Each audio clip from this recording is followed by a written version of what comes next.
사도신경하심으로 신앙 고백하겠습니다. 전능하사 천지를 만드신 하나님 아버지를 내가 믿사오며 그 외아들 우리 주 예수 그리스도를 믿사오니 이는 성령으로 잉태하사 동정녀 마리아에게 나시고 본디오 빌라도에게 고난을 받으사 십자가에 못 박혀 죽으시고 장사한 지 사흘 만에 죽은 자 가운데서 다시 살아나시며 하늘에 오르사 전능하신 하나님 우편에 앉아 계시다가 저리로서 산자와 죽은 자를 심판하러 오시리라. 성령을 믿사오며 거룩한 공예와 성도가 서로 교통하는 것과 죄를 사하여 주시는 것과 몸이 다시 사는 것과 영원히 사는 것을 믿사옵나이다. 아멘. 찬송하시겠습니다. 주의 약속하신 말씀 위에서 찬송가 546장입니다.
기도하겠습니다.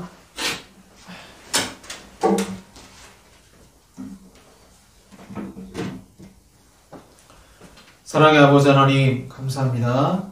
5월 가정의 달을 맞이해서 또 우리 가족들이 그리스도 안에서 아름답게 신앙생활하며 이 어려운 시기에 지켜주시며 너무나도 감사드립니다. 코로나로 한 사람이 질병에 걸리면 모두가 걸릴 수밖에 없는 어려움들을 저희가 경험을 했고 또 힘들어했지만 정말 저희가 두려워야 될 것, 한 사람의 그런 불신앙의 모습이 우리 가족들 전체에 나타날 수도 있고 반대로 한 사람의 믿음의 훌륭한 모습이 우리 가족들 전체를 변화시킬 것을 믿습니다.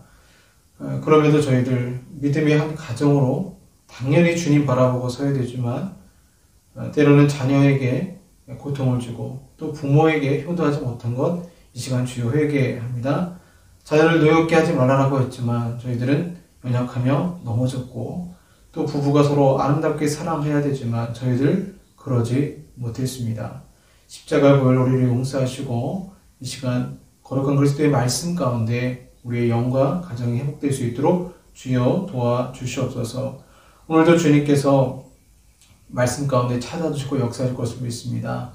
특별히 지금의 대한민국을 바라보게 될 때에 하나님 이 나라를 이끄는 정치인들이 자신들의 사리사욕을 채우기 위한 정치가 아니라 정말 하나님을 경외하고 두려워하며 정치할 수 있도록 주여 도와주시고 국제적으로 어려운 그런 정세 가운데에 대한민국이 선진 대한민국으로 주의 말씀에 바로 선 대한민국으로 바로 설 수 있도록 또한 모범이 되는 국가가 될 수 있도록 주여 도와주시옵소서. 또한 한국교회가 다시 힘을 얻기를 주원합니다. 코로나 이후로 너무나 많은 교회들이 힘을 잃어가고 있고 고통 가운데 있지만 주님이 다시 일으켜주시고 회복의 영이 모든 교회마다 임하게 하여 주시옵소서. 오늘도 주님이 말씀하시고 그 말씀을 통해 우리가 이제 믿음의 여행을 하게 될 터인데 바른 믿음의 여행으로 우리의 삶이 바뀌어 나갈 수 있도록 주여 도와주시옵소서. 이 모든 말씀으로 주 예수 그리스도의 이름으로 기도하옵나이다. 아멘. 네, 성경 말씀 히브리서입니다. 히브리서 11장 1절에서 3절까지 말씀입니다. 히브리서 11장 1절에서 3절까지 말씀입니다. 제가 한 12번, 11번, 12번, 11번, 10번 될 수도 있고요. 믿음에 대해서 계속적인 시리즈 설교를 하도록 하겠습니다. 저희 교회는 이제 오후 예배는 지금 마가복음 강해를 하고 있습니다.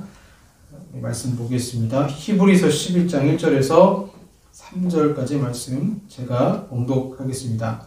믿음은 바라는 것들의 실상이요 보이지 않는 것들의 증거니 선진들이 이로써 증거를 얻었느니라. 믿음으로 모든 세계가 하나님의 말씀으로 지어진 줄을 우리가 아나니 보이는 것은 나타난 것으로 말미암아 된 것이 아니니라. 아멘. 오늘 믿음이란 제목으로 말씀을 전하도록 하겠습니다.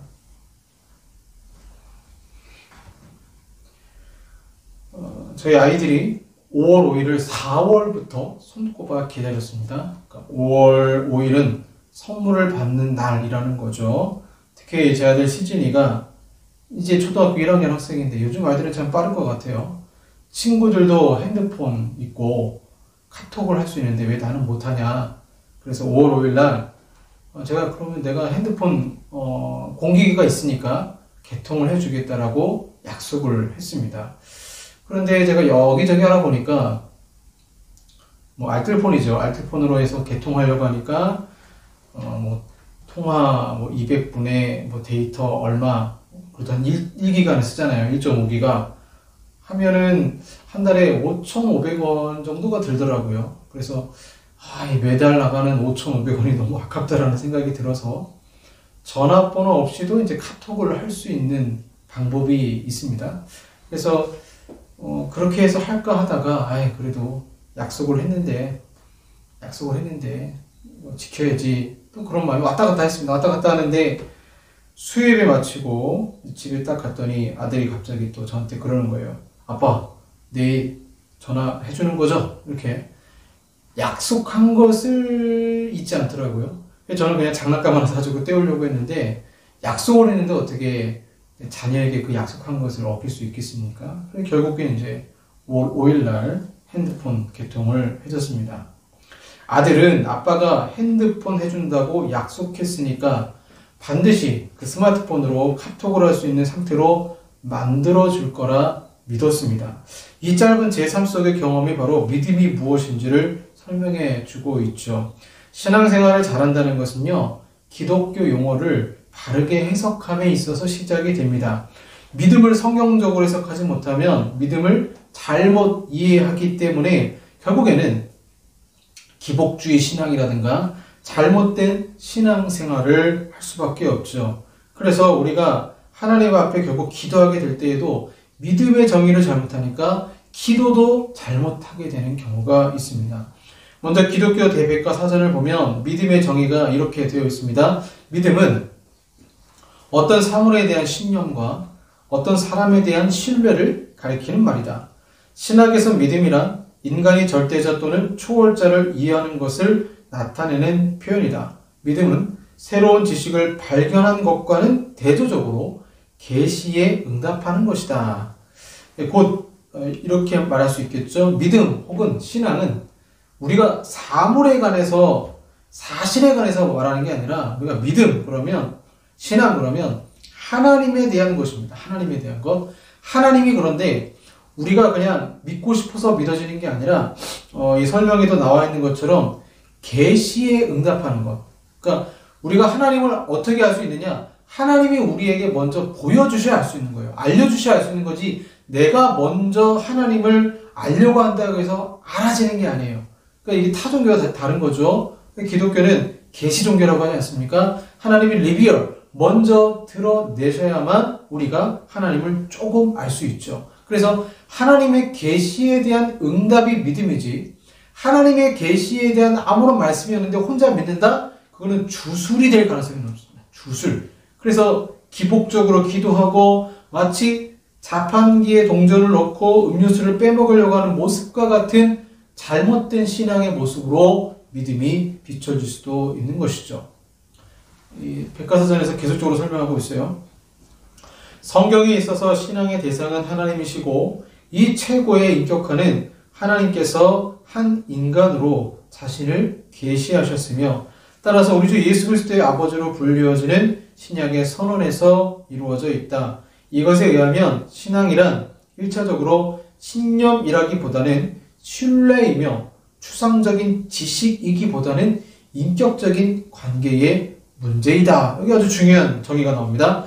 다시 말하면 믿음은 사실에 대한 확신이고 인격에 대한 신뢰인데 성경은 주로 인격에 대한 신뢰로 믿음을 정의합니다.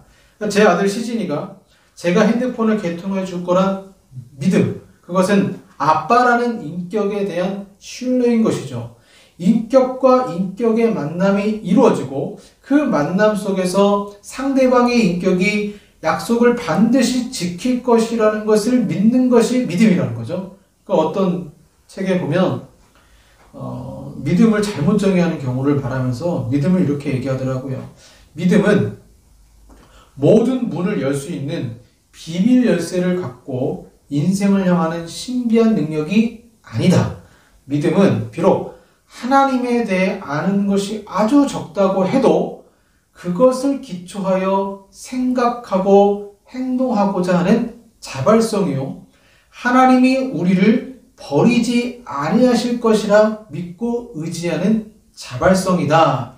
1970년, 80년대 한국에서 유행하는 믿음이 있었어요. 그리고 그것이 굉장히 어느 한 교단의 부흥으로 이어졌습니다. 그것이 바로 로버트 슐러 목사의 I can do it. 나는 할 수 있다. 그런데 성경에서 말하는 믿음은 I can do it이 아니에요. 잘못된 믿음이 무엇입니까? 6절에 보시면 하나님을 인격적으로 이해하지 못하는 것이에요. 그래서 11장 6절에 믿음이 없이는 하나님을 기쁘시게 하지 못하나니 이렇게 나오는데 그러면 내가 하나님을 기쁘시게 하는 게 믿음이겠구나. 어떻게 이걸 생각하냐면 기계적으로 생각해요. 기계적. 그래서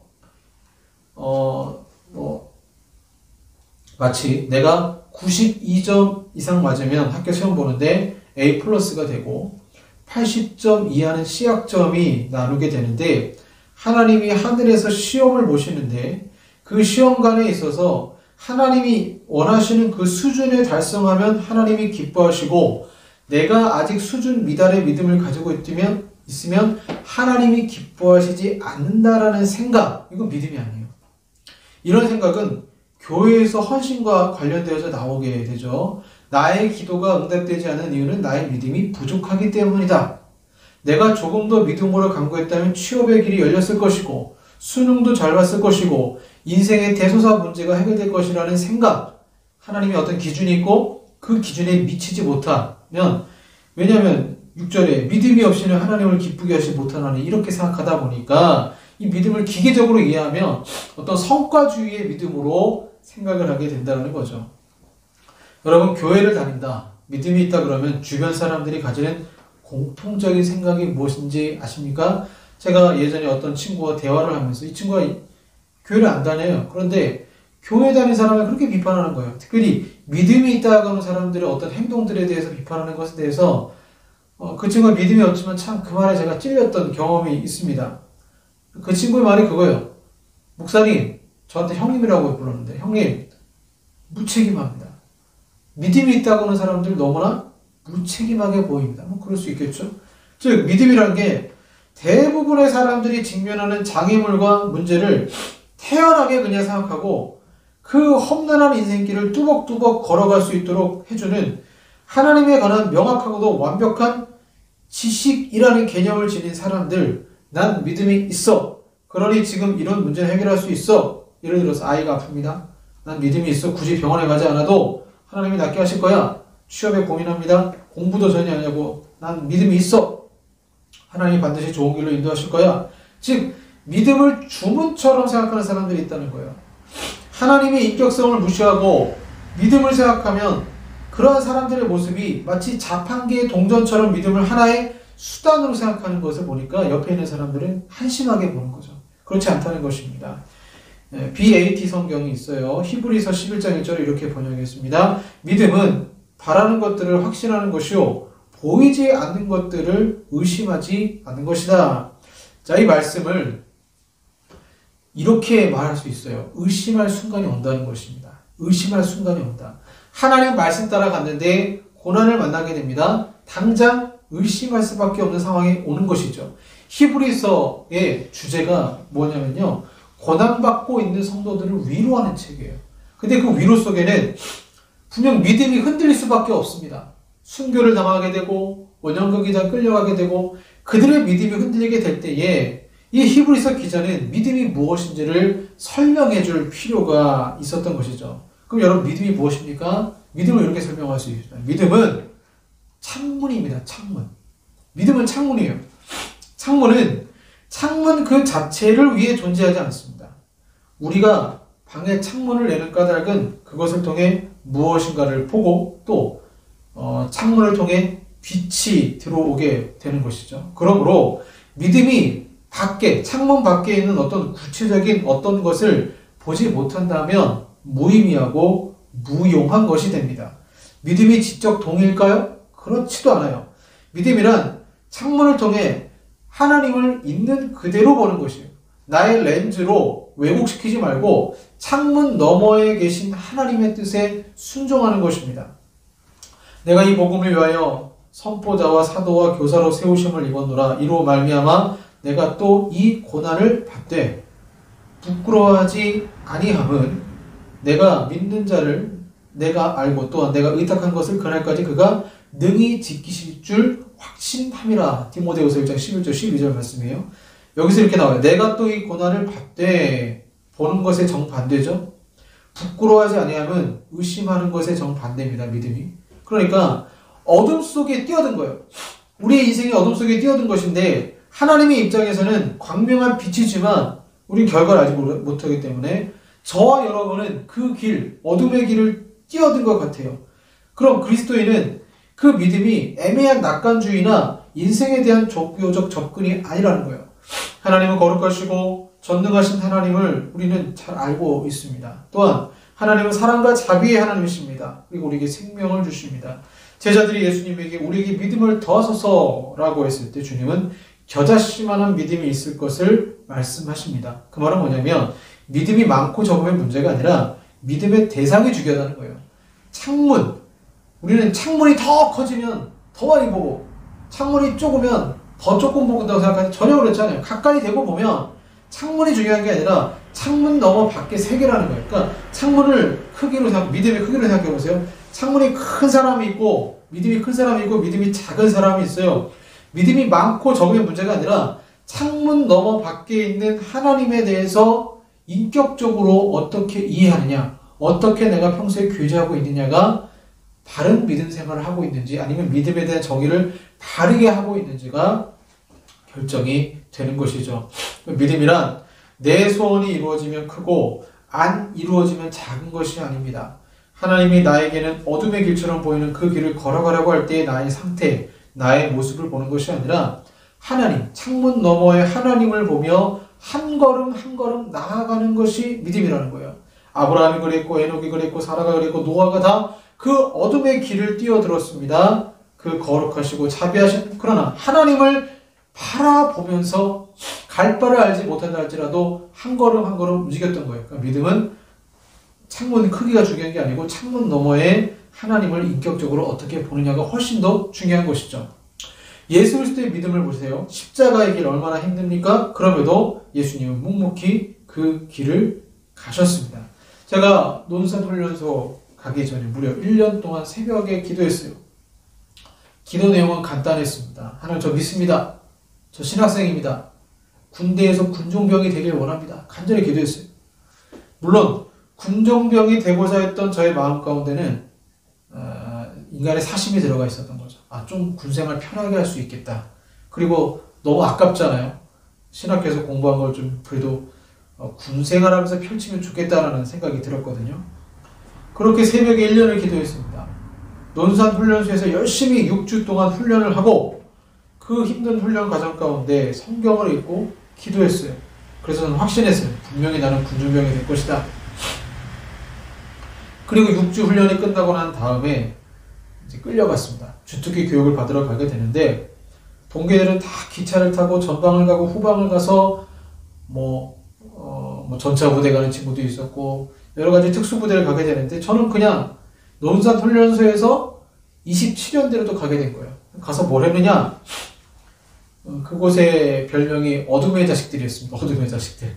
81mm 박격포 훈련 부대를 가게 된 겁니다. 인간이 들 수 있는 가장 무거운 포가 81mm예요. 81mm가 넘으면 차로 끌고 가거든요. 그러니까 전 무거운 걸 짓는 훈련을 했던 거죠. 그래, 내가 어둠의 자식들이란 박격포 수대로 왔지만 분명히 하나님은 나를 군중병으로 보내실 거야. 훈련이 끝나고 몸은 유도 선수처럼 근육질이 돼서 동부전선으로 갔습니다. 그리고 가장 열악한 부대시설, 겨울에 보일러도 없어서 난로를 때는 내무반에서 온갖 폭력과 역설이 오가는 정말 끔찍한 그런 생활을 했습니다. 그래도 믿었어요. 하나님, 저 군중병으로 보내주실 거죠. 결국 군중병이 되긴 했지만 하나님은 다른 방법으로 저를 군중병으로 사용하셨습니다.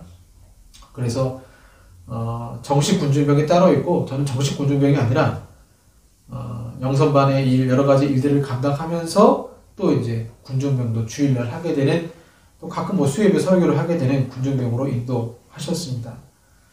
그렇게 힘들게 때로는 밤에 몰래 울면서 보냈던 군생활 가운데 저는 그 어둠 속에서 하나님의 자비하심을 믿고 그렇게 하루하루를 버텼습니다. 이것이 믿음이에요. 믿음. 어둠 속에 뛰어들어 가더라도 더 고생하고 더 십자가 지고 더 힘들어도 하나님 말씀하십니다. 너는 나를 믿고 따라올 수 있겠느냐? 창문의 크기가 중요한 게 아니라 창문 너머에 계신 하나님의 그 뜻을 알고 순종하며 갈 수 있겠느냐? 근데 우리는 믿음을 반대로 생각합니다. 하나님, 덜 고생하는 곳으로, 내 몸이 더 편할 수 있는 곳으로 나를 사용하소서. 무엇이 믿음입니까? 한없이 작은 나를 보면서 넘어질 수 없는 나를 보면서 그저 창문 밖에 하나님을 보며 오늘 하루 견디는 것, 이것이 믿음입니다. 그런데 성경은 인격의 하나님을 말합니다. 하나님은 기계가 아니에요. 우리는 고장난 기계를 가지고 설득하지 않습니다. 하나님을 기계처럼 인식한다면, 또는 어떤 세상의 원리나 무서운 신으로 인식하고 있다면 내 정성이 못 미쳐서 기도가 이루어지지 않는다라고 생각하게 됩니다. 그렇지 않아요. 히브리서는 고난 가운데 있는 성도들에게 준 책입니다. 예수를 믿는 신앙에서는 예수를 믿는 자가 자신의 신앙 때문에 고난을 감수할 수도 있습니다.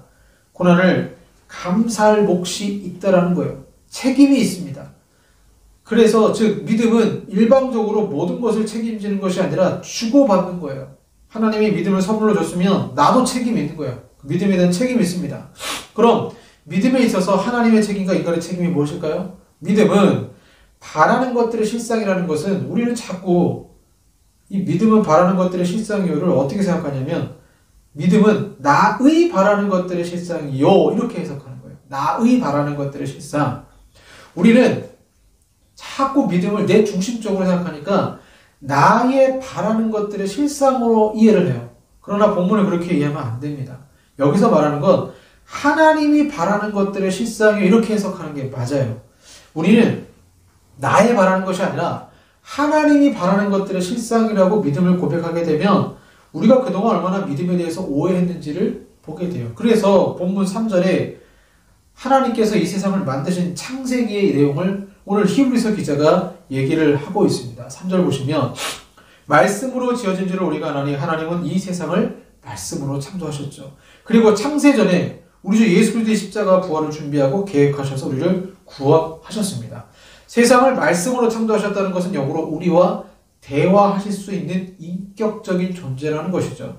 창세기 1장 보시면 하나님 말씀하시고 그 말씀대로 세상을 만드시고 좋았더라 말씀하셨어요. 바라는 것들의 하나님이 바라는 것들의 실상이 창세기 1장이에요. 하나님의 바라는 것들의 실상이 이루어진 거예요. 그걸 우리가 믿는 것이죠. 보이지 않는 것들의 증거라고 했습니다. 곧 하나님 제 인생에 주님이 말씀대로 이루어질 것을 믿습니다. 이게 믿음이에요. 인격 안에서의 확인을 말하는 것입니다. 그러면 우리는 인생이라는 어둠 속을 뛰어들 준비가 되어 있고 어떤 고난이 와도 주님 믿습니다. 이 뛰어드는 것이 우리의 책임이라는 거예요. 그 뛰어들 때에 우리는 어떤 결과, 사실, 확인으로 인생을 가는 것이 아니라 그분의 인격, 하나님의 인격을 믿고 가는 거예요. 인격을 믿지 못하는 사람들은 하나님을 제외해놓고 나 혼자 갖는 열심, 소원, 본인만의 무슨 비법으로 종교적인 주술행위로 생각해서는 안 된다는 것입니다. 고난중에 욥은 하나님을 인격적으로 만나고 그의 믿음이 성숙해졌습니다. 그럼 오늘 본문을 이렇게 이해할 수 있습니다. 이 세상을 말씀으로 창조하신 하나님이 나에게 믿음을 선물로 주셨고 믿음의 책임이란 바로 나의 믿음의 책임이란 지속적으로 인격적으로 하나님과 관계를 맺으며 대화하면서 나가는 것이 믿음. 그래서 나의 바라는 것들이 실상이 아니라 하나님이 나를 통해 하나님이 바라시는 것이 무엇인가를 바라보는 게 믿음이라고 우리가 정의할 수가 있는 것이죠. 그래서 오늘 본문에 나오는 앞으로 보게 될 믿음의 선진들, 앞이 보이질 않는 그 어둠의 길을 믿음의 도약으로 인생을 산 것처럼 대화하면서 인격적으로 대화하면서 그렇게 믿음의 길을 갔던 것입니다. 그래서 1절을 이렇게 해석하게 됩니다. 믿음은 나의 바라는 것들의 실상이요 보이지 않는 것들의 증거니가 아니라 믿음은 하나님이 바라는 것들의 실상이요 보이지 않는 것들의 증거라고 고백하게 됩니다. 그래서 11장에 등장하는 믿음의 사람들은 계속적으로 고난 속에서도 믿음 잃지 않고 즉 계속적으로 창문 너머에 계신 그 하나님 그러나 창문을 열고 그분과 대화하면서 현재의 고난을 이겨냈던 것입니다. 믿음이 무엇입니까? 인격적인 하나님을 신뢰하는 것입니다. 인격을 빼서는 본문의 해석이 안 돼요. 하나님은 반드시 먼저 약속하셨지 인간이 먼저 약속한 것이 아닙니다. 주의 약속하신 말씀 위에서 이제 우리가 주일날마다 이 믿음의 여행을 탐험하게 될 테인데 바라기는 올바른 믿음의 정의로 바른 믿음 생활, 주님이 기뻐하시는 믿음 생활로 바로 창세기에 나오신 그 하나님의 바라는 것들이 말씀으로 이루어졌다면 제가 아들 시진이와 대화하면서 그 말로 야 내가 핸드폰 해줄게 개통해줄게 라는 게 실제로 이루어지는 것처럼 우리의 삶 속에서도 하나님이 바라시는 것이 이루어지는 참되고 놀라고 기쁜 그러한 신앙생활로 경험하시는 저와 여러분들 되기를 바랍니다. 기도하겠습니다. 하나님 아버지 감사합니다. 하나님이 바라시는 것들의 실상을 주여 바라보기를 원합니다. 나의 욕심이 아니라 그 믿음으로 창문 너머에 계신 그 하나님과 교제하며 한 걸음 한 걸음 가는 것이 믿음일지언데 저희들 믿음을 오해하고 있는 것은 아닌지요. 하나님과 전혀 상관없는 그냥 나 혼자만의 소원이 이루어지기를 바라는 그런 믿음은 아닌지요. 반성하게 됩니다. 다시 되돌아보게 됩니다. 올바른 믿음의 가치관을 가지고 한 걸음 한 걸음 걸어가는 저희들이 되게 하여 주시옵소서. 예수님 이름으로 기도합니다. 아멘. 찬양하시겠습니다. 전능하신 나의 주 하나님은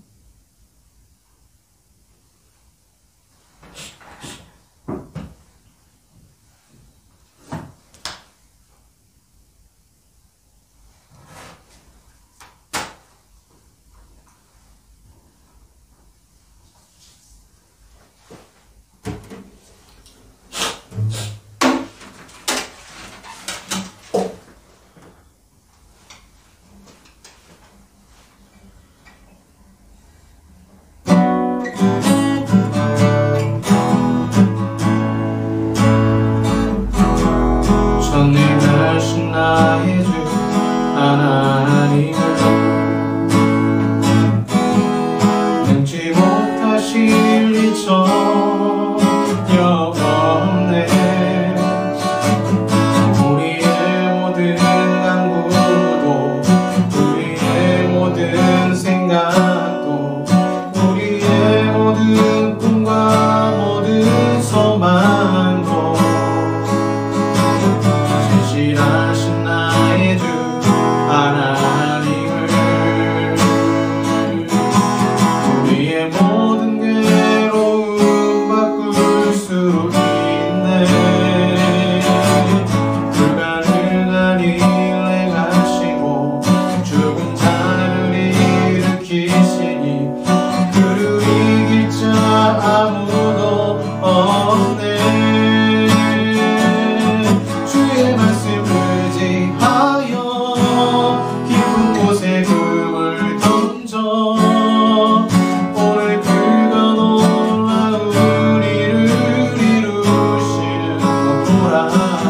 주의 말씀을 의지하여 믿음으로 금을 던져 믿는 자에게 능치 못하옵네. 전능하신 나의 주 하나님을 능지 못하실 리 전혀 없네. 우리의 모든 간구도 우리의 모든 생각도 우리의 모든 꿈과 모든 소망도 신실하신 나의 주 하나님을 우리의 모든 괴로움 바꿀 수 있네. 불가능한 일 행하시고 죽은 자를 일으키시니 그를 이길 자 아무도 없네. 주의 말씀을 의지하여 깊은 곳에 금을 던져 오늘 그가 놀라운 일을 이루시는 것 보라. 주의 말씀을 의지하여 믿음으로 금을 던져 믿는 자에게 능치 못하옵네. 주의 말씀을 의지하여 깊은 곳에 금을 던져 오늘 그가 놀라운 일을 이루시는 것 보라. 주의 말씀을 의지하여 믿음으로 금을 던져 믿는 자에게 능치 못하옵네. 믿는 자에게 능치 못하옵네.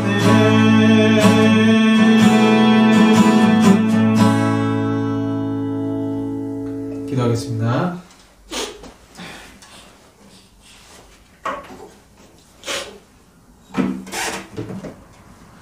하나님, 저 창문 너머에 계신 그 하나님, 우리가 창의 크기가 중요한 게 아니라 주님을 바라보는 것 자체가 너무나 중요한데 때로는 주님께서 그 창문으로 손을 뻗쳐 우리의 삶 속에 역사하시고 변화시킬 것을 주여 믿습니다. 우리가 믿는 하나님은 기계 같은 분도 아니고 이 세상에 어떤 철학도 아닌 실제로 살아계신 인격적인 하나님을 믿고 고백하며 그분의 말씀에 우리가 화답하며 믿음의 신앙을 가기를 원하오니 주여 도와주시옵소서. 오늘 아버지 앞에 귀한 예물 드리고 우리의 삶을 드리고 우리 기도를 드립니다. 인격적인 그 하나님께서 응답하시고 역사하여 주시옵소서.